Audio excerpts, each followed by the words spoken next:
America, cause that boy good. Now tell me what got two tongues and knows how to spit rhymes. Two thumbs up, you gon' point him at this guy.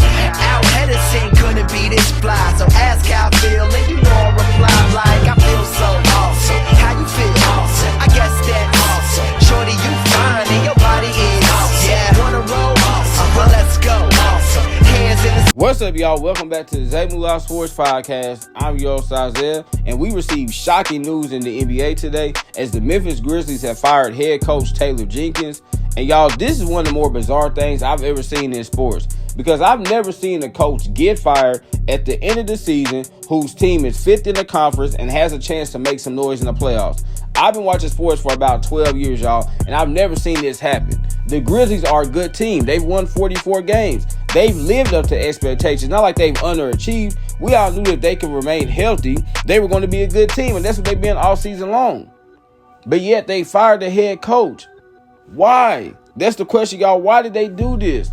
Taylor Jenkins is a good coach, and it is so hard to find a good coach in sports. Let me tell y'all something. I don't care how much talent you have on your roster. You need good coaching, y'all. And Taylor Jenkins is one of the best coaches in the NBA. And now you don't have him anymore. And y'all, I feel like something had to happen behind the scenes that we don't know about, because there's no way in the world, again, y'all, that a coach whose team is fifth in the conference with only 9 games left to go in the season gets fired. I've seen coaches get fired in the beginning of the season. I've seen them get fired in the middle of the season. And I've seen them get fired at the end of the season if their team has not lived up to expectations.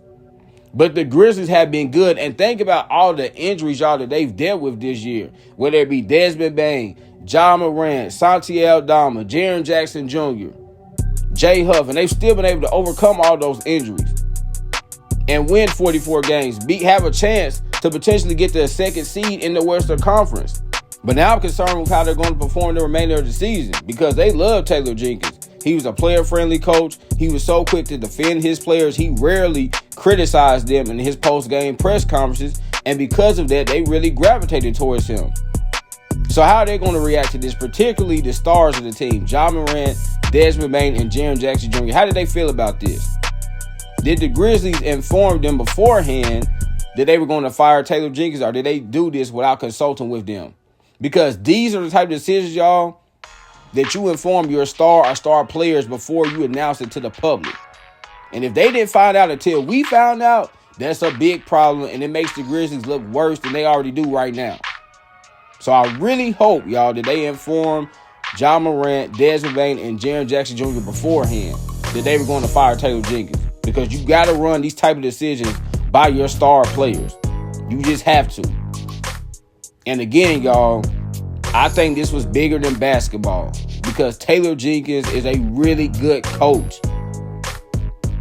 And no one saw this coming. Almost like the Luka and AD trade. No one saw that coming. No one saw Taylor Jenkins getting fired, y'all. No one saw that coming.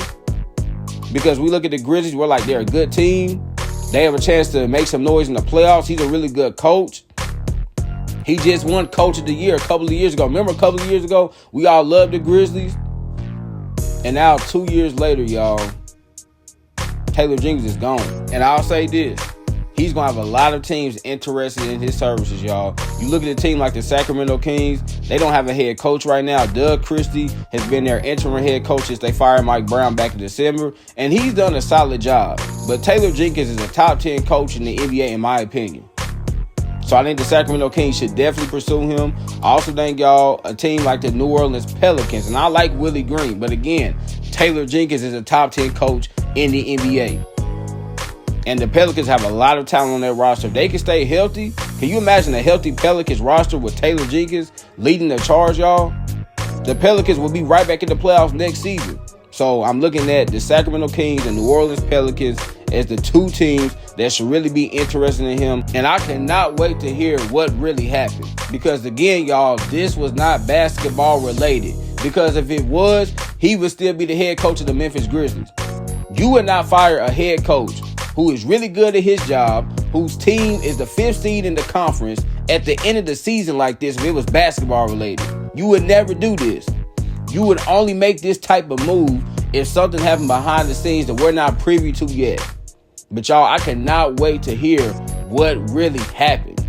Maybe him and management weren't seeing eye to eye any longer. Maybe it was something that was going on in the locker room that we don't know about. But something happened, y'all. I think we could all agree with that. Something happened behind the scenes.